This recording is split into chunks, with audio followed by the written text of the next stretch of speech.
আমরা যেহেতু আজকের এই অনুষ্ঠানটি রাস্তার উপরে করছি, দেখুন কত গাড়ি জমে গেছে, মানুষের কষ্ট হচ্ছে, সেজন্য আমরা প্রোগ্রামটি একটু শুনবো। আজকে আমাদের প্রোগ্রামের লক্ষ্য বা উদ্দেশ্য, আমরা জানি যে আজকে 30শে মে এবং 30শে মে আজকে শহীদ রাষ্ট্রপতি জিয়াউর রহমানের 45তম শাহাদাত বার্ষিকী।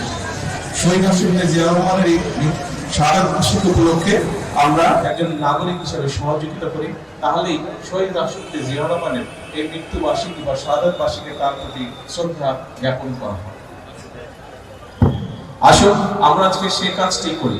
আমরা প্রত্যেকে যার যার স্ব অবস্থান থেকে আমরা চেষ্টা করি, যারা প্রত্যক্ষ বা পরোক্ষভাবে আমরা চেষ্টা করি, যারা প্রত্যক্ষ বা পরোক্ষভাবে দেশ গঠনে কাজ করছে তাদেরকে স্ব অবস্থান থেকে আমরা সহযোগিতা করবো, তাদেরকে আমরা সাহায্য করবো একজন নাগরিক হিসেবে।